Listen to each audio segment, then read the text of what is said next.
महोदय ही या नियम 57च्या माध्यमातून मी आपल्या समोर सूचना मांडतोय।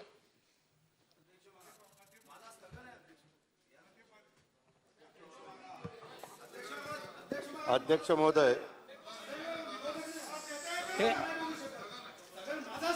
स्थगन तर नाकारले त्यांनी मगाशीच सांगितलं।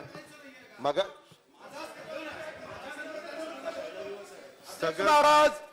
मी सुद्धा या संदर्भामध्ये स्थगन दिला कारण अतिशय महत्वाचा विषय आहे। एक स्वप्नील लोणकरनी आत्महत्या केली हा तर जगातला गंभीर विषय आहेच, पण या सोबत 430 MPSC शी संबंधित विद्यार्थ्यांनी आम्ही सुद्धा आत्मदहन करू असा इशारा सरकारला दिलाय।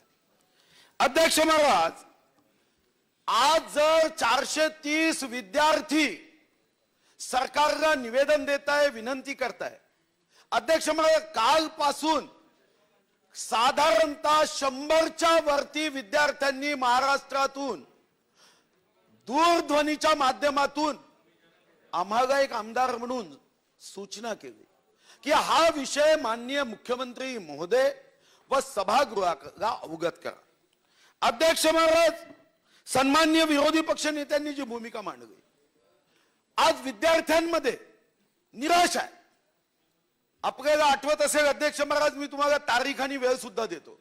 मी सुरुवातीला सरकारला एक प्रमुख विनंती केली होती की नोकरीच्या वयोमर्यादेमध्ये तुम्ही 2 वर्षाची वाढ द्या, म्हणजे तरुणांच्या मनावर असणारा हा तणाव, हा ताण हा कमीत कमी काही अंश हलका घेईल।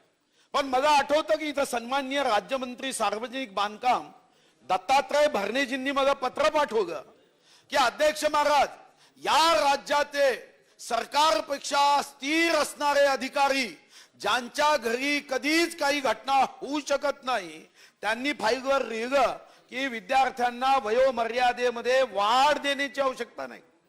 म्हणजे जे अधिकारी रिटायर्ड झाल्यानंतर त्यांना एक्सटेन्शन हवंय, त्यांना आम्ही एक्सटेन्शन देतो, पण वयोमर्यादेमध्ये।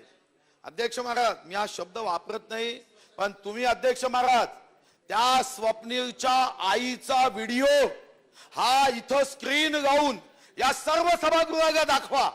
मी तुम्हाला विश्वासाने सांगतो, निगरगट दगडाचं हृदय, पत्थर के सीने की सरकार, त्यांच्या डोळ्यात पाणी आहे। तुम्ही त्या आईची मुलाखत TV9 मध्ये दाखवली, तुम्ही मुद्दाम दाखवा। काय म्हणते आई? अरे मी माझ्या पुलाचं भविष्य स्वप्न कर्ज घेतलं। अध्यक्ष महाराज, मी पहिली मुख्यमंत्री महोदयांना विनंती करतोय, मुख्यमंत्री महोदय आजच्या आज या सभागृहात त्या कुटुंबाला 50 लाख रुपयाची मदत घोषित करा। 50 लाख। जर तुम्ही दगडी हृदयाचे नसाल, तुमचं हृदय दगडाचं नसेल, 50 लाख रुपये मंजूर करा। त्या आईच्या डोळ्याचं पाणी, मला माहिती आहे की मुलाचं प्रेत हे आईच्या खांद्यावर, बापाच्या खांद्यावर जगामधली सर्वात अवजड गोष्ट असते। पृथ्वीचं वजन एकीकडे आणि त्या आई वडिलाच्या खांद्यावर त्या मुलाच्या प्रेताचं वजन हे अध्यक्ष महाराज या पृथ्वीच्या वजनापेक्षा जास्त आहे। काही सरकारला शरम असेल, 50 लाख रुपये घोषित करा आणि ताबडतोब। आई काय म्हणते? त्या मुलांनी सांगितलं मी प्रिलिमिनरीची परीक्षा पास केली। मुलगा म्हणतो की मी मेन्सची परीक्षा पास केली। इंटरव्ह्यू घेतला नाही। 12 आमदार, 12 आमदार, 12 आमदार, बाबा पकोडा। पण MPSC चे सदस्य भरता आले नाही। MPSC चे सदस्य भरता आले नाही। माहिती आयुक्त भरता आले नाही। लोकायुक्त भरता आले नाही। काय करायचे अध्यक्ष महाराज? विधानसभा, तुम्ही विधानसभेत MPSC चे सदस्य, म्हणजे तुमचं म्हणणं आहे 12.5 कोटी लोकांमध्ये MPSC चा सदस्य होण्याच्या लायकीचा एकही माणूस नाही की तुम्हाला निवड करता येत नाही? अध्यक्ष महाराज, हा कोणता सरकारचा रात आंधळेपणाचा आजार मी पाहिला, पण हा सरकारचा निर्णय घेण्याचा आंधळेपणा ही नवीन बिमारी आता आई स्पेशलिस्टनी शोधली पाहिजे।